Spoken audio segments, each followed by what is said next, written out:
I'm back. It's been a month. And what a month. I'm coming to you just as the coming out of the lion's gate, where the white lions are roaring across these lands and right into an Aquarius a full moon, which they say is a moon of great releasing. So the cosmos themselves have put order into our lives as this chaos stirs us. And it's all colluding in order to help us wake up to the moment that we're in and pay attention with our choice. So I just want to say, I'm doing a shout out to all of you out there. Have courage, stay firm in yourselves, and know that the Mother Earth is working and her original people are so busy right now, really tending to everything.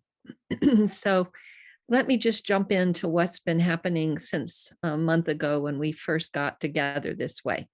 And I'm going to try to keep this story brief so that I don't take up too much of your time, but at least I seed you with an awareness of all the multitude of movements that are taking place right now.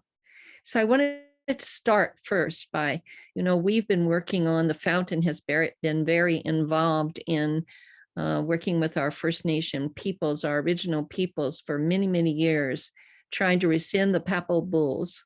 And for some of you that don't know what that is, in the late 1400s, the Pope sent letters out to those that were going in for him into other countries. And he said that once you enter that land, there will be people there that are less than human. And those were the words. And that if they refuse to come into the church and let go of their own cultures, their own language, their own way of life, then just kill them and take their lands. And so this was the beginning of land acquisition. And that was also a place when the bad seed, I call it, was planted for the first time, and the colonization of the many original peoples that were caretakers for this earth began. So it's a hard story and it's a long story, but it's coming to its end, we hope. And it may come to that because of these children's bodies that were found in Canada most recently, in the grounds for the residential school where they had been kept for many years. They were taken away from their families and placed in these schools as a means of assimilation. And there was a lot of abuse, sexual abuse, physical abuse, and in the end they died. So there was a mass grave that was discovered. And the spirit of these children is knocking at the door of the Vatican and wanting to crack that door wide open.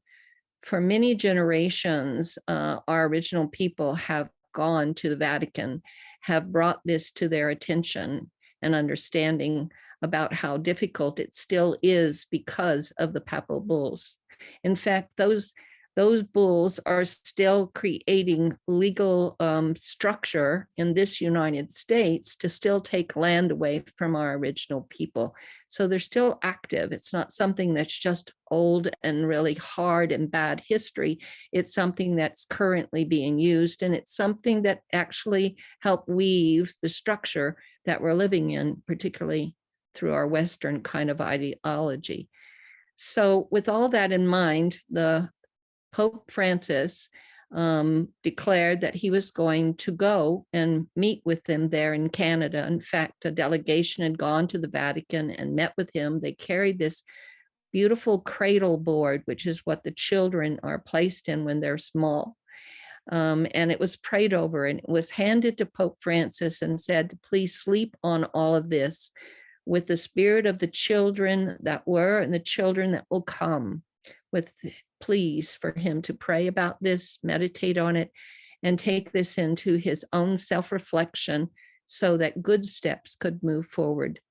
So he came to Canada, and the fountain was able to help bring some funds together to help some of the clan mothers, along with one of my dear sisters, Loretta Afraid-a-Bear Cook, who traveled up that way. She went with a lot of hope in her heart that the Papal bull would be rescinded, that this letter and this history would be recognized for what it was, and the bad history that it brought, as a way of starting to move forward in a healing and to unify all of us. But it didn't quite happen that way. Pope Francis gave a very deep felt apology for what the atrocities of the church had been carried out. And a link will be accompanying this letter so that you can see for yourself and look at the words that he offered. But he did not rescind the papal bulls. And we are hoping that he will go into further reflection about this and understand the importance that his words would carry if these papal bulls were rescinded. So wrap your prayers around that, please, and hold a vision in your heart that that's exactly what will happen, because that would be a legacy Pope Francis could leave that would really create a ripple that would move around this planet, and a healing that could begin. That is my prayer. That is my prayer. I want to also let you know that in the midst of all the things that are happening in our world, where political and cultural systems are falling down, where that old system, as the Kogi said, the ending would fall into the beginning in 2026, and that we should watch the ending to stay informed, but to stay focused on that which is breaking through. So I'd encourage you to do just exactly that. Watch the ending as it's falling down, where all the structures are starting to fall apart. We're coming unraveled. Old systems are not going to work as we move towards the new dawn. At the same time, I'm in constant communication with many of our collaborating partners around the world that are bringing new models that will restore and regenerate this beautiful Mother Earth, and that will bring us back to that original point, where a way of life that's based on the original principles of reciprocity, collaboration, unity, heart, and all life is sacred are just some of those original principles. In fact, as I reminded you last time, we have a crowdfunder that's been going on for the original principles, so that we can create together with some of our partners a vehicle that will go into companies and help them assess where they stand in their culture in regards to those original principles, these values. So we're moving from a culture of a value system that is about debt, and few have a lot and most don't have what is needed to just sustain life in a healthy and good way, to a system that is based on values of heart and love and respect and care for one another. What this crowdfunder has begun to show us is stirring all kinds of discussion, because even those that are ready to make this step, to cross over that bridge, to meet with the original peoples and begin to learn from them and deeply listen to that instruction, those are even having challenges, because it's a bit intimidating to understand how to embody these original principles and how to hold them and walk in your life with them. So be patient with us, because it's a experiment that we're diving in together. I call it, we're jumping into God's lab together.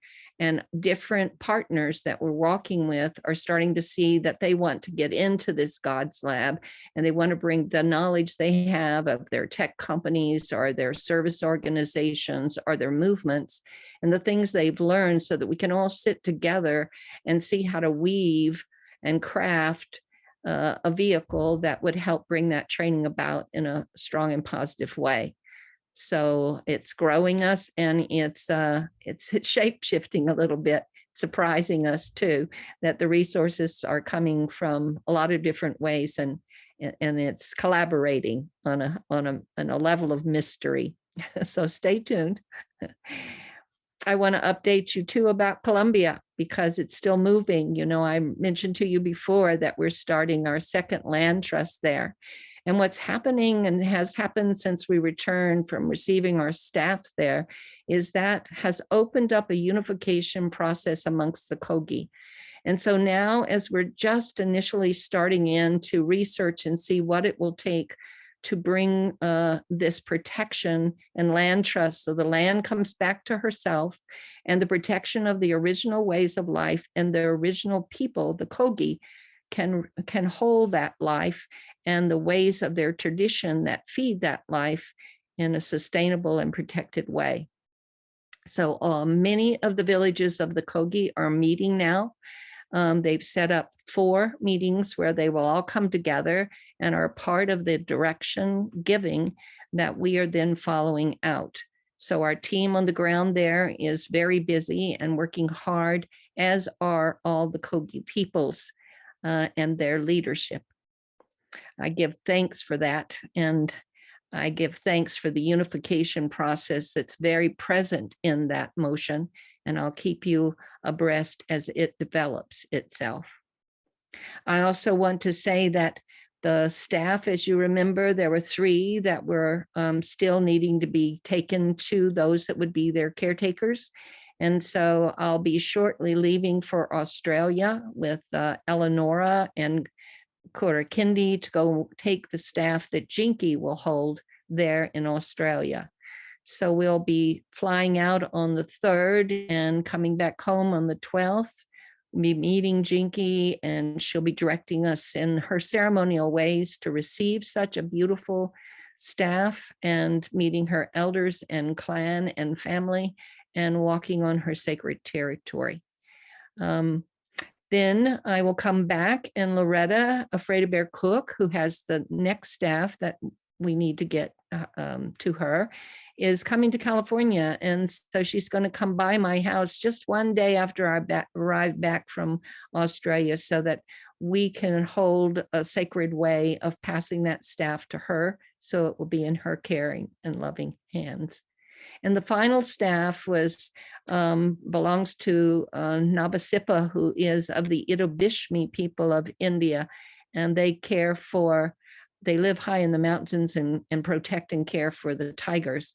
And so one of their assistants, in-country assistants, his name is Sahil, he is in the UK right now. So Kurakindi took that staff, and he's about to pass it to Sahil, who will then take it on to Nabasipa. Then all of the staff will have arrived in their territories by the end of September or the beginning of October. And I was guided some weeks ago that it was very, very important that we do that now, and to try to get this done by the end of September, early October. We got a call last week from the Mamos, giving us a message that they have been in consultation, and that in 2 months there would be a very big happening that would shake the foundation of ourselves. And so this timing is significant. They are on their move. The ones from the top of the world have come down to work with those in Tanika, and they are starting to make a spiritual pilgrimage up a sacred line they call the Black Line, that connects all of the 4 original people's sacred territories. So we were able to flow some funds to them that will assist them in this month-long work. And in fact, I just heard from them this morning, and they've already begun some of that work there at the ocean. So we will pass on the word as they send things to us. We hope that the next time I come to sit with you, I can report and share more, and maybe even have some videos. In fact, the Mother Earth Delegation will be offering their monthly public online prayer call next Saturday, and they're preparing a message that I'm hoping to be able to share during that viewing. So you may get more information even then. We also have our team, Eleonora and Tiana and Shauna Newcomb are on their way to Greenland to meet with Uncle and his team. And we'll be soon getting information from them in regards to a new home that we're looking to get for Uncle. You know, he's returning to Greenland after many years of being gone, and he doesn't have a place, a homestead there. So we're looking for a place, a simple place that we can get for him so he can be comfortable and warm, and have a place for his altar and his sacred objects, to care for them in that way, and to care for him, because he's a jewel for sure. And that will allow him to be there now. He wants to be there constantly since his beloved passed, which took him to Canada. He's now returning to bring alive the last task, as he puts it, that his mother and father gave him so many years ago, which was to light a sacred fire in Greenland and call elders from around the planet to come and shout out, "Wake up," and to create a center there that would begin to welcome people from all around the planet, and that ice wisdom could be shared more directly. So we're in the process of that. So we'll be putting together a fundraiser and looking for people that want to help Uncle in this way. So if you want to consider being a part of that in any way, then just get a hold of us at thefountain.earth. So as you can see, they'll be planning there also in Greenland. I don't want to forget to say that in June 2023 is when this big gathering is going to happen with Uncle. So we've got a lot in motion and a lot to prepare for in order to tend to all these things that the earth is calling for in this very significant moment. So I just want to take a moment and tune into myself to see if I've forgotten anything. There are so many threads and so many things that are happening, because everything's in motion, and that's what happens when the mother is in a making moment. Stay firm in yourselves, stay in the present moment, keep your hearts open and your minds still. The prayer is strong, and we're united in it. Have a blessed, blessed day.